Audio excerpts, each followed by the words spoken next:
Hello guys, Malaysian প্রবাসী। এটা হচ্ছে আমরা মসজিদ নির্মাণের কাজ করতেছি। আমার ছোটো বড় ভাই দিলর ভাই যিনি কন্ট্রাক্ট নিয়েছেন, তার মাধ্যমে ট্যাঙ্ক খাড়া করা হয়েছে 12 ফিট উঁচা। তার উপর দিয়ে 1 ফিট করে বিম হবে। সেই বিমের কাঠ লাগানো হয়েছে, যে কাঠ পিটানো হয়েছে। সেই কাঠটা তুলে কতটুকু মজবুত হয়েছে, যে কতটুকু মজবুত হয়েছে সেটা চেক করা হচ্ছে। মোবারক কেক দিয়ে মোবারক চেক করে দেখতেছে ওইটা উপর দিয়া যে কতটুকু মজবুত হয়েছে। 2 ফুট পর পর আপনার 3 ইঞ্চি বাই 2 ইঞ্চি কাঠ খাড়া করে দেওয়া হয়েছে, ঠিক আছে, যেটাকে কঙ্কাল বলে, যেটাকে সাপোর্ট বলে, নিচে সাপোর্ট দেওয়া হয়েছে।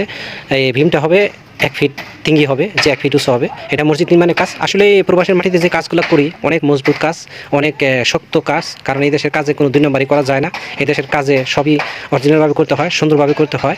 ওই ধরলাম মানলাম ছাইরা দিলাম হয়ে গেল তারও। এই দেশের কাজ অনেক মজবুত করে করতে হয়। এটা হচ্ছে প্রবাসের কাজ। আর প্রবাসের কাজের মানসম্মত অনেক সুন্দর, অনেক ভালো।